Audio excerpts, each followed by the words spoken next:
पूर्व नागपूरच्या 10 प्रभागामध्ये लगभग 200 कोटीच्या वरच कामाचे टेंडर झाले, त्याचे वर्क ऑर्डर झाले आणि अनेक प्रभागामध्ये कामाची सुरुवात सुद्धा झाली आहे।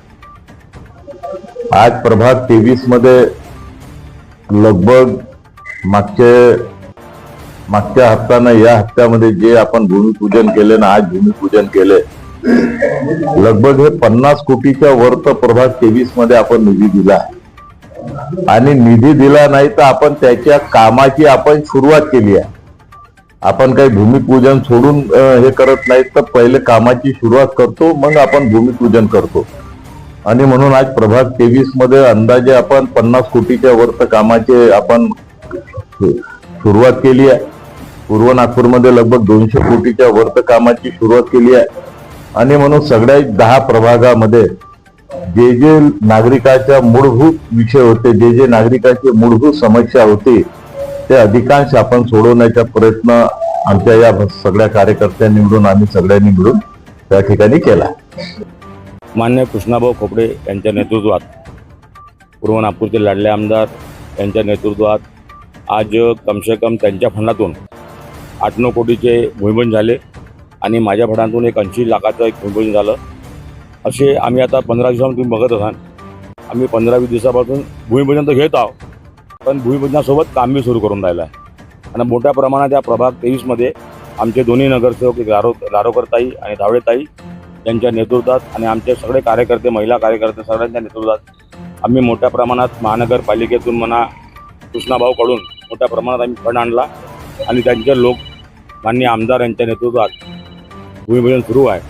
आणि चांगल्या प्रमाणात भूमिपूजन सुरू लोक सामान्य नागरिकांच्या ज्या समस्या होत्या, त्या समस्याचं कुठंतरी निराकरण झालं पाहिजे, त्यासाठी आम्ही ते काही सिमेंट रोड, काही गटर लाईन, काही वेस्टवॉटर लाईन असे कामं आम्ही घेतले आणि त्या कामाच्या माध्यमातून आज लोकांपर्यंत भूमिपूजन करून राहिलो आहे लोकांसोबत। आणि मोठ्या प्रमाणात विकासाच्या कामं माध्यमातून, कृष्णाभाऊच्या माध्यमातून आणि आमच्या तिन्ही नगरसेवकाच्या माध्यमातून सुरू आहे। विरोधकाचं म्हणणं आहे की इलेक्शन आले की भूमिपूजन होतात। तर माझं तर म्हणणं हे आहे की विरोधक सिर्फ त्यांना म्हणा की तुम्ही 8 वर्ष जे करत आहात, 8 वर्षापासून तुम्ही किती रोड आणले, आमच्या तिन्ही नगरसेवकांना किती कामं आणले, याची एक वेळा माहिती अधिकारमध्ये विचारून घ्या आणि जेव्हा मालूम पडन नाही त्याला काय म्हणते, कोराचं कोरं पडन आणि चांगलं वागन, दूध का दूध का पाणी का पाणी या शब्दात ते वातावरण आहे। त्यांनी फक्त, आता मी विरोधात जास्त बोलणार उचित नाही विरोधकांना इथं निवड फक्त पोकनाळा केला आहे, कामं केले नाही। पण आमच्या तिन्ही नगरसेवकांनी आमदार साहेबांच्या नेतृत्वात, मान्य गडकरी साहेबांच्या नेतृत्वात, मान्य फडणवीस साहेबांच्या नेतृत्वात, मान्य बावनकुळे साहेबांच्या नेतृत्वात आम्ही सगळे कामं आणत आहोत, सगळे कामं प्रामाणिकपणे।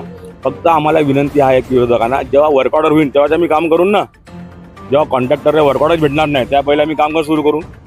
म्हणून आम्ही वर्क ऑर्डर झाल्यानंतर आम्ही काम सुरू करून राहिलो आहे आणि काम सुरू झाल्यानंतर, काम भूमिपूजन झाल्यानंतर तुरंत काम बी सुरू करून राहिलं। असं नाही पर्यंत संपन्न होईल हे काम, कारण की नागरिकांचा एक आक्षेप आहे की भूमिपूजन फक्त नको, आम्हाला इथे काम नाही, कामं जे आम्ही भूमिपूजन केले ते कामं सुरू झाले आहे। हे उद्यापासून काम सुरू होणार आहे। जेव्हा आज यानं साफसफाई केली, उद्यापासून हे बी काम तिथं सुरू होणार आहे आणि बाकीचे जे काम आहे तुम्ही पाहिले, काम सुरू झाले, त्यानंतर आम्ही भूमिपूजन केलं। काही ठिकाणी तर आम्ही कामं सुरू करून त्यानंतर भूमिपूजन करून आलो। अजून चिंता नको करू, अजून मला 8-10 दिवस भूमिपूजन करायचे आपल्याला, जिथपर्यंत आचरता लागत नाही तिथपर्यंत भूमिपूजन करणार आम्ही। एवढा फंड आणला आहे।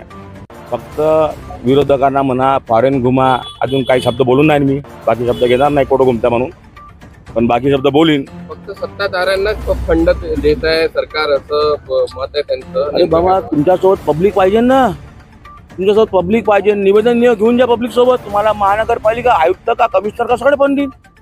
तुम्ही म्हणा घरी बसून राजनीती करा, काही तर तुम्हाला उदाहरण सांगतो, काही लोकांना लिहून दिलं आहे काम होत नाही म्हणून महानगरपालिकेतून, असे माजी नगरसेवक राहिले आहे। पण आम्ही ते बघत नाही, आम्ही फक्त पब्लिकाचे काम बघतो, नागरिकाचे काम बघतो। आणि नागरिक सोबत राहिल्यानंतर आम्हाला बल येते आणि बल आल्यानंतर आम्ही कामं आणतो, कामं आणल्यानंतर ते कामं लोकांपर्यंत पोहोचते। म्हणून नागरिक सोबत पाहिजे। आम्ही नागरिकांसोबत निवेदन देऊन कामं आणले, कामं केले, कामं सुरू आहे। म्हणून काही लोकांना विनंती करतो, फक्त फोकनाळबाजी, भरभर बसल्या फोकनाळबाजी करू नका। फॉरेन अजून बाकी शब्द बोलायला नको लावा मला, मी तर बोलायला मला बहुत मोठे आहे, अजून वेळ आहे इलेक्शनले।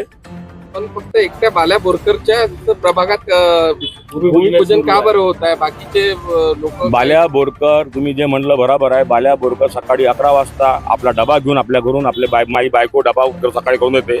आणि जसं नोकरी जाते ना माणूस, 11 वाजता महानगरपालिकेत जातो आणि 7 वाजता घरी येतो. आणि घरी आल्यानंतर 7 वाजता घरी जेव्हा येतो ना, तेव्हा विचारते ड्युटीहून आले का म्हणते. जे कॉर्पोरेशनमध्ये नगरसेवक 5 वर्ष संपल्यानंतर 22 पासून तर 25 पर्यंत, 22 पासून ते हे 25 सुरू आहे. रोज सकाळी 11 वाजता कॉर्पोरेशनमध्ये गेलो आहे आणि 7 वाजता घरी आलो आहे आणि ते विकासाचे कामं आणले आहे. काहून का नेतृत्वात महानगरपालिकेमध्ये जे नागरिक सोबत असल्यानंतरच कामं आपण आणू शकतो आणि कामं आणल्यामुळे कामं चालू आहे. भविष्यात